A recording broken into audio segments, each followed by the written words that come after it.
Today, I am putting an end to the fashion gatekeeping that is all over this world. If you watch my videos, you know that I try to be transparent about what I'm into, what's cool, and how to get it. And I've spent a lot of time on this channel talking about Japanese fashion designers. There is just something about the craftsmanship of Japanese fashion that hits on a different level for me. So I've done videos about brands like Undercover, number 9, l.g.b, if 6 was 9. Why do they like the number 9? I don't know. And of course, Kimry. And what I love about these brands and so many others is that singular thing about Japanese fashion that they have. First, there's a real commitment to the craft and the process. They don't do more than they need to, and they certainly don't do less. The thing is the thing, and they care about how it's made. Like Japanese designers, they bought all of the old like denim looms, whatever the machinery is, and brought them over to Japan so that they can keep up that old school denim craftsmanship of Levi's in the 1900s. Japanese designers also have a really interesting, proclivity for taking American subcultures and integrating them into Japanese fashion. So there are big like rockabilly greaser scenes in Japan, and that's a huge subculture there. And maybe most importantly is that the Japanese took Western punk, whether it be London or New York, brought those styles over to Japan and integrated it into classic Japanese design, and that's what has really resonated with me the most about these Japanese designers. But there is one that we haven't talked about, and it's the best one. The best Japanese archive designer, the most enigmatic, the most mysterious, but also the most intriguing.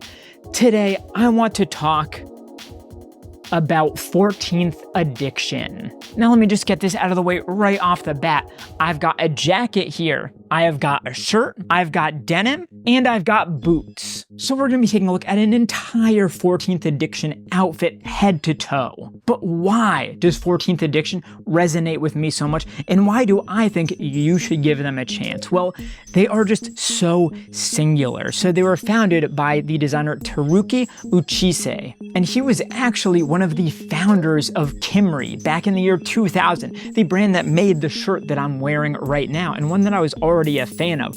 When that connection was revealed to me, that actually blew my mind. So Uchise, he actually was from Japan, but then went to Mexico to, I guess, like hone his craft, find some inspiration, whatever the case may be. And that was incredibly important to his growth as a designer, because if you look at his work, it has that classic Japanese, like skinny punk type of fit, but he's bringing in stuff from the South American, Central American culture that has really shifted the fashion and has seeped in across the archive fashion industry. So that's why on both older Kimry stuff and now 14th Addiction stuff, you'll see stuff like charms, feathers, turquoise. In the jewelry and the pieces themselves, there is this, essence imbued in them that is completely different and unique to Uchise's designs. So as far as I can tell, I think he may have founded Kimry with somebody else, because he said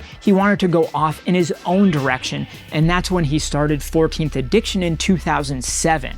But then it kind of like actually petered out, and it was a really big, like, if you know type of thing. Like, people were real into Kimry, they were real into 14th Addiction, but he wasn't making 14th Addiction stuff for that long, and it never had a chance to like truly blow up. So it was really an underground Japanese archivist type of thing. But then it started picking up steam. The archive Instagrammers came in full force, and they're posting his stuff alongside brands like If 6 Was 9 and Number 9. And that paved the way perfectly for Uchise to come back to the fashion world. And just in the past year, 14th Addiction has come back in full force, better than ever before. So you can buy this stuff right now, and the design is incredible, the materials are great, and the prices are really good compared to other stuff out there. And that's because now Uchise is actually based in Bali, in Indonesia, and that is where all the manufacturing happens as well. So as far as I can tell, I'm guessing the labor is quite a bit cheaper there, so he can sell stuff for about half as much as his competitors in the Japanese fashion world. So I don't want you to look at this stuff and feel like, oh, he's farmed it off to some Indonesian factory. Like, no, he is in his studio in Indonesia making this stuff. And he's using incredible leathers, exotic leathers, sterling silver, and dead stock vintage real animal furs. He has been on record saying he loves animals. He doesn't want to harm animals, so he sources dead stock furs to use in his pieces, which I think is great. Because listen, I love fur. I do. I love the feel of fur. I can't lie about it. But I also like animals, so I respect that. Anyway, we spent enough time talking here. We have 4 pieces to look at. We have 2 new pieces since the relaunch of the brand, and then 2 older pieces as well to put together our full fit. We're gonna check out the details, see how they feel, how they fit, all that stuff. Let's dive in. Let's get into the world of 14th edition. Okay, we have got a pile of clothes here. We're gonna start off with the older 14th edition pieces and then get into the new pieces from the relaunch, which are incredible. But let's start at the top of the stack with this shirt right here. So this, as soon as I unbox it, I could tell this is one of the best layering pieces that I have ever gotten my hands on, and it instantly entered the pantheon of my favorite tops. So this is, I guess you would call it a flannel western shirt in blue plaid. The material is fantastic, but like I said, this thing has layers to it. So it is a zip up, and the buttons, by the way, I think these are sterling with these kind of scalloped design on them. Chrome hearts, eat your heart out. This is as good as Chrome Hearts stuff, but for literally 1/10 the price is what I got this for. And you can see there's kind of Boro type stitching style, inserts of a bandana print. So much to cover here. But anyway, you've got a raw hem here, kind of denim cuffs and detailing. And then you get both the collar and the shoulders in denim as well, with some incredible distressing here as well. But the layering is so good. So you can see there's actually kind of an almost moto zip right here. So if I undo that and undo these buttons, you can see that underneath is actually an insert of a gray zip up hoodie. And it's not a full hoodie. The body is the shirt. So if I unzip this, you can see it's kind of a trompe-l'oeil type of thing where it's just panels sewn in with the hood, but that adds an incredible layer here. And this thing is just incredibly wearable. You can see it's a really nice, long, skinny fit, perfect for me. It's actually a size 0, which is scary. It is skinny for sure.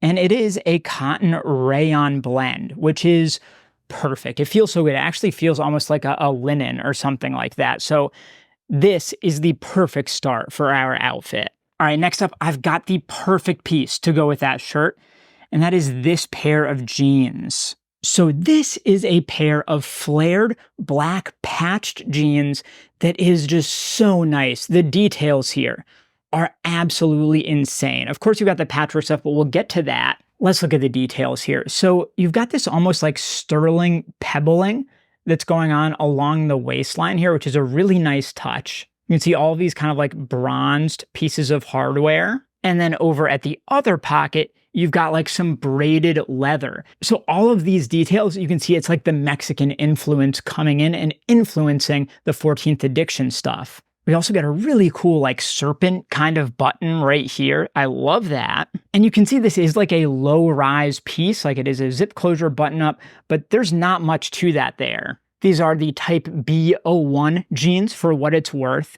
And probably the highlight is the yarn patching. It is, again, this very Central American type knit design in a kind of linen feeling fabrication that's then stitched down, overstitched in these panels here, these distressed panels. And this kind of denim work is a classic Japanese style, but then Uchise is bringing in his experience and his travels into these details here. So obviously there are multiple elements of that here, some very much popping with color. And then when you get down to the legs, there's actually a really nice flare going on here. And then at the back, there's just as much to talk about, but I'll keep it quick. That leather braiding continues across the entire back. We get a branded leather 14th edition patch at the back of the waistband here, very like classic Western style. Tons of crazy detailing at the pockets, like you get this kind of like weave going on over this pocket here, and then a really interesting one going down the side of this pocket. And then he didn't leave that patching just for the front because you get multiple more as you go down the backs of the legs here.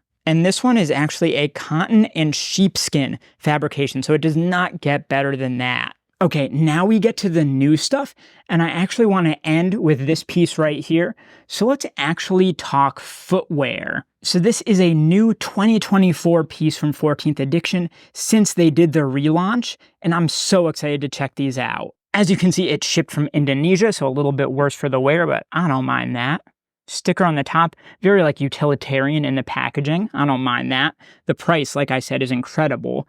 Let's see what we've got here.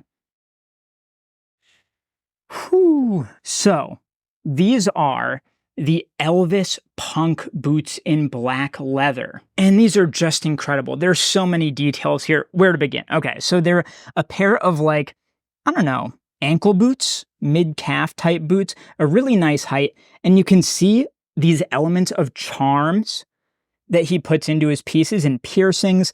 I love this detailing. And you can see this thing is so layered in this like cut and sew style for the upper, where it looks, I don't know, old school, but also very avant-garde. You've got this buckle going across with a really cool shape to it as well, and kind of like stapling. And this little badge right here with its own piercings, and you can see the layers of the leather. And there's actually like different consistencies to the leather too, because some of it is like quite blistered and other parts are more like oiled and clean. So I love how they're playing with texture here. It is a back zip style, love that. And this like fold over on the ankle is so nice. Nice rounded toe here. And it looks like a really good solid like rubber sole unit. So you got some nice lugs going on there. And then you also get a 14th Edition badge in silver at the bottom. Love that. So these right here are just an absolutely gorgeous pair of footwear. And you can see like where they got the Elvis from and also the Punk as well. It's really singular. I don't think anybody could make these boots except for 14th Edition. And then there was one, the final piece. And if you know anything about 14th Edition, I think you know which piece we had to end on here. So this is a brand new piece from them. It's a jacket, a piece of outerwear, right? We've got our top, our jeans, our shoes, and now this, the piece of outerwear. So inside this branded bag right here, you're already getting some color. This is a dark red leather jacket, and there's some fur there as well. Let's hang it up. This right here is a gorgeous sheepskin leather jacket in dark red with real fur at the neck. This is probably the most iconic style from the brand, this cross zip. And then this is an option that they include as well, which I think just takes it over the top. Where to even begin with the details here? I guess you've got to start at the cross, right? The little brand tag, can't complain about that, but you have got, right, these kind of like really interesting teardrop, almost serpentine zippers right here. And there's 4 of them. So it comes down one, you've got another one all the way down the center. And that's a double zip, by the way, at the bottom and the top. So you can kind of adjust it to your heart's content. And then you've got the sides that open up as well. It makes for a gorgeous, gorgeous silhouette. And the details here are just to die for. Of course, you have got this real fur at the neck right here, which is removable, by the way. So there's snaps right there. If I decided I wasn't feeling it, I could just take this entire piece off and have a really great dark red leather cross zip jacket. At the bottom, you can see it's a really interesting, like a layered burnt kind of feel. It's incredibly raw and darkened as well. The sheepskin is heavily distressed in places, like they've given it a texture almost closer to a suede in places. And then there's just so many incredible punk details to speak to here. You've got this kind of like moto darting inside the elbows. Of course, you've got zippers at the sleeves. And then check this out. I love this so much. So at the neck, you can see there's some like belting going on here. So underneath this right here, you have got a beautiful embellished buckle and also the end as well. all of those details are so gorgeous. And they really do a good job of making it personal to you. So I chose this color and style of fur right here. I said, yeah, please feel free to add some charms, things like that. So I got this gorgeous cross right here at the arm. And then you've also got some beautiful piercings down here at the cuff. At the back, you can see it is a beautiful, like skinny, long type of fit. The construction here is really impressive. Like they are not slacking out there in Indonesia by any means. And then even more tattered down here at the bottom. All right, let's undo some of these zippers here. So the top one right there, and then this will just pop right out. And then this one right here. So now it's fully open, right? And then you've got the sides as well. So you could leave that totally open and it gives it almost like a star type of look. And then at the inside, it is also gorgeous. So it's fully lined in like this army green with this patterning here. And that's consistent across all the 14th edition jackets. They use this lining, which looks great. Nice little 14th edition leather brand tag there at the back of the neck. And then off the side, you've got your care tags here. I will say, take a close look at the measurements that they post on their website. They are, in my experience, very accurate and important because I usually wear a small, but for this to get something that fits, I had to go with a size 3, and I'm glad I did. So this is like a new grail in my closet, especially with editions like this. Absolutely stunning and so many styling options as well. And I think that's a good segue right there. Oh my God, these pieces are so nutty, you guys. I'm so psyched. I can't wait to try these on. I don't know if we've ever done a video where the entire outfit is the single brand recovering. So I'm excited about that. Let's put these on. Let's see how it goes. Yo, I am so excited to try these on. If the fits are anywhere near as good as the details, this is gonna be some of my best stuff. So let's get right into it. The first thing, of course, we got to throw on are some pants, right? So we've got these jeans, and these have a really unique cut. So I'm excited to see how they fit here. So these ones, they are tagged a size 1, and I would say in practice, they fit roughly like a size 30, and that is just perfect for me. And as you can see, this is a very old school, low-rise pair of jeans. You can tell they were made in like the mid to late 2000s. But like that's something that Japanese archive stuff has down so well, that like classic punk kind of timeless thing going on. And for being made entirely of cotton, these have a really nice amount of stretch that I really appreciate. I also really like the color. I called this black earlier, but it's actually like a very deep blue, like so dark blue that it's essentially black. But it actually gives it a nice little pop. So these patterned yarn pieces, they're interplaying, right, with the dark blue. And as you can see, it grabs you nice and tight as it goes down the thigh and the knee, and then it opens up to a nice subtle flare down at the ankle. So it's kind of like classic with the low rise, but actually that flare is a very modern type of silhouette. And this is something that would fit right in with some pieces by like if 6 was 9. But next up, I want to get some of this footwear on. Let's do the Elvis punk boots.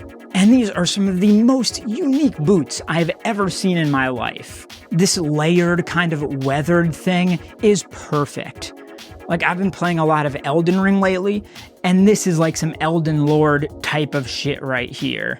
The way that these pieces are layered from blistered to pebbled, all of the little silver charms and badges and piercings, and this kind of like chunky rubber lug sole. All of it comes together to a very cohesive package. And then this like folded over moccasin type of ankle is really nice as well. So these ones, they're tagged a size 43, which would be like a US 10. I would say in the fit, they're a little bit roomy, but not aggressively so. I also really like the feel of the footbed. It almost feels like a cork or something, like a Birkenstock. Like I have a feeling that these are kind of gonna mold to the feet as time goes on, which is awesome. All right, next up, let's do the flannel. This thing is like a sleeper right here. This is so nice. So first of all, you'll notice it is very long and very skinny. This is tagged at size 0, and I would say in practice it fits like a super long, extra small maybe. But somehow it fits me perfectly. It's skinny, it's tight, but that's like a classic Japanese type of fit right there. And the details on this thing are just insane. Like, it feels so good to wear, unzipped, zipped. If you pop those buttons on, the little scallop buttons are such a nice detail, and all of the pops of denim at the cuffs and the collar and the pockets and the shoulders. And then, of course, you get these elements of the bandana coming through. Like, there is so much going on here, but somehow it all feels incredibly cohesive. And I know I made this comparison before, but this really, really feels like it could compete with Chrome Hearts. Like, they're known for doing these like dual snap pocket, sterling hardware type pieces. And those cost like $2,500. So this, if you can find it, because again, it is an old out of print piece, this one just blew my mind with both the design and the quality. All right, last, but most certainly not least, like the opposite of least, we're gonna put on the cross zip leather jacket in dark red. And when I went to get this, I knew it had to be this color and it had to have the fur collar. It's just iconic. First of all, once again, on the fit, incredibly skinny and long. This one, it's tagged a size 3, and I would say it fits like a slim small. But that's great because I want that classic tight Japanese type of look. And then you can choose your fur color, and I would say most people would probably think that black is the way to go here, but this more like whitish gray blonde type of color, I think pairs perfectly and gives it a more like vintage type of look. Now with this piece, there are like an infinite amount of ways you could style it. You could leave all of the zippers unzipped. You could do the side zips in and then leave it unzipped down the center like a more classic zip up, or you could zip it all the way up. You could do that buckle at the neck and really tighten it all up. I just feel like this is super, super versatile, and you might notice that it kind of has the look of falling apart, but the construction feels great, and I don't get any indication that there are going to be any issues of it like falling apart as time goes on. It feels incredibly solid. And now listen, I also recognize the fur collar is a lot. It's very loud. Sometimes maybe you just want a red leather jacket and you don't need the huge pop of fur around the neck. So that just snaps right off really easily. And suddenly you've got this just like classic, almost 80s, like Repo Man type of vibe. So just every single layer of this thing, there's something to appreciate. And that's all because this guy from Japan decided to go to Mexico and integrate that into his design, then go to Indonesia and incorporate that into his design. And it's this very singular history that has had such an incredible impact on the world of underground punk-influenced Japanese fashion. And I've got to say, it makes me feel like real special that I've got this incredible cross at the elbow and these piercings down at the cuff. It makes it feel like this piece is mine, and that's something that you don't get from most brands, from bigger brands. They just want to sell you the piece and be done with it. This feels like it was from a single person's vision and influence and history. Every single one of these pieces is like an instant favorite of mine. They're just gorgeous on every level, and all of it works shockingly well together. All right, that's the video. Thank you so much for watching. Let me know what you think about 14th Addiction, what these pieces are like. Are you interested in getting into this? I think it would be worth your while. Make sure you comment, like, do all this engagement-y stuff that helps me in the YouTube algorithm, and I'll see you next time.